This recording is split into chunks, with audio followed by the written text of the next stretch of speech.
Day 1 feels like a lifetime ago. When the war began, we were untested, a young force with more courage than experience. We marched under a gray sky, the air heavy with the promise of conflict. Our first engagements were cautious, probing the enemy lines, learning their movements, measuring their strength. The fighting was brief but decisive. We held our ground. The cost was small, yet every loss weighed heavily, a reminder that victory is never without a price. We built our first defenses that day, little more than rough barricades and hastily dug trenches. Still, they were ours, the first stones in the foundation of what we hoped would be a lasting stronghold. And then came the night, quiet, almost too quiet. The enemy regrouped somewhere beyond the hills. Scouts reported movement in the distance. The tension was a living thing, pressing down on us all. Now it is day 2.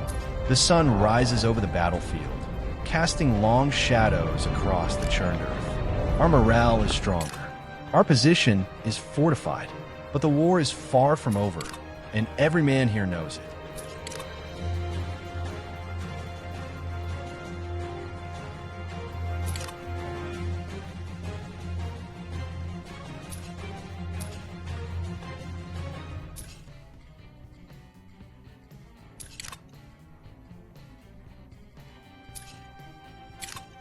Dawn broke with a pale light, spilling across the battered fields.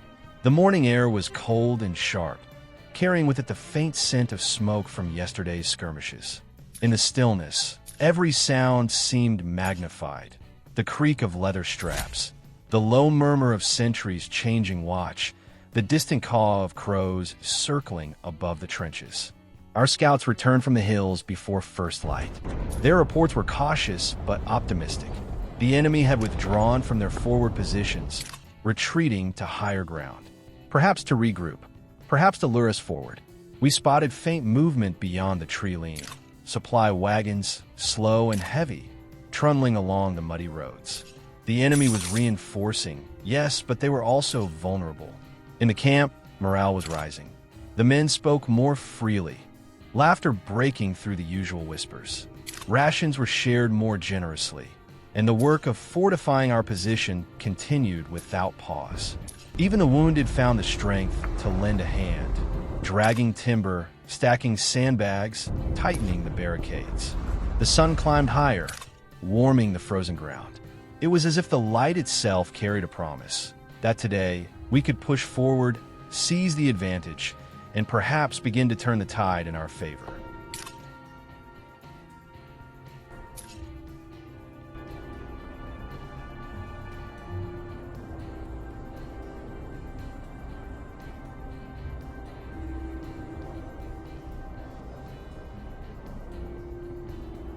By mid-morning, the camp was alive with the sound of industry. Hammers rang against iron, saws bit into timber, and the rhythmic thud of shovels drove deep into the earth. Every man, whether soldier or laborer, had a role to play. The first priority was our fortifications. We reinforced the trenches with wooden supports to prevent collapse, and built firing steps so our marksmen could hold the line more effectively. Along the ridge, new watchtowers rose, their frames swaying slightly in the wind before being locked into place. Behind the lines, we began construction of small factories. Nothing grand, but enough to produce ammunition, tools, and repair parts without relying solely on distant supply shipments. Blacksmiths worked in open-air forges, sparks flying as they shaped metal into rifle barrels and wagon wheels. Our supply officers coordinated the gathering of resources with precision.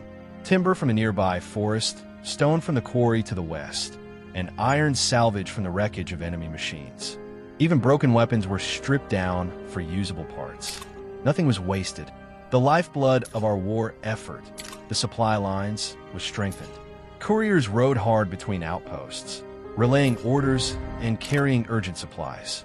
Guard patrols kept the roads clear of raiders and ambushes. Every stretch of secure road meant faster reinforcements and fresher provisions for the men at the front. With each wall raised and each machine completed, a subtle shift took place among the ranks. The soldiers began to see not just a battlefield, but a home worth defending. Morale was no longer just the fire of battle. It was the steady belief that we could outlast our enemy, not by sheer force, but by endurance, preparation, and will.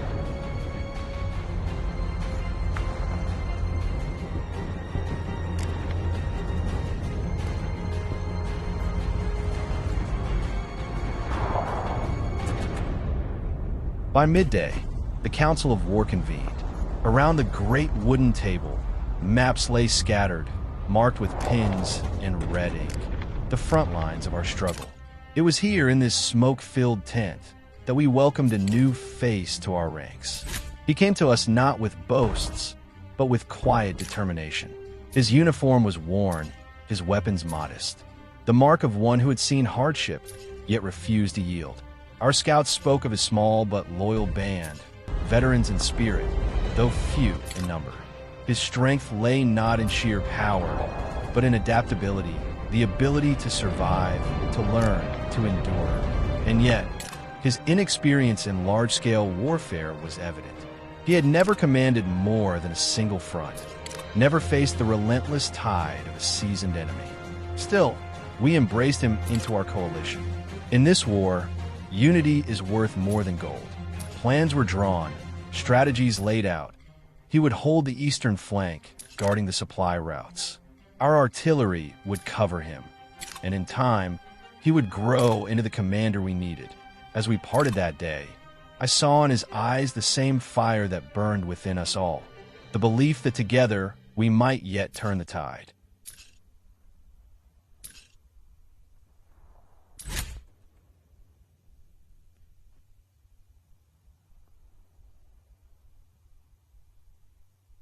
By the time the sun reached its peak, the quiet of the morning had given way to the roar of gunfire. Our scouts had been correct. The enemy was probing our lines, testing our defenses with quick, sharp assaults. At the western flank, a small force advanced under cover of smoke. They hit fast, trying to overwhelm our forward trench before reinforcements could arrive. But our sentries spotted the movement early, and a well-placed volley drove them back into the haze. In the south, cavalry units harassed our supply convoys, forcing us to divert troops from the front. We lost 2 wagons to the attack, but the enemy paid dearly for it, leaving the field littered with their fallen. The most decisive action came in the east, where our new coalition ally held his ground for the first time. His troops, though few, fought with discipline and precision. When the enemy's advance faltered, we counterattacked, pushing them beyond the ridge and reclaiming lost ground. These were not great victories, nor crushing defeats. They were the small, grinding actions that define a war. The endless dance of move and countermove, where every yard gained is paid for in sweat, blood, and willpower.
As the sun dipped below the horizon, the battlefield fell silent once more. Smoke drifted in the cold evening air, carrying with it the echoes of the day's struggle. The men returned to their posts, their eyes tired but unbroken. The enemy had not defeated us, but neither had we defeated them. For today it is over, but the future remains unwritten. Will our enemies crush us beneath their might, or will we rise to break them? Time alone will tell.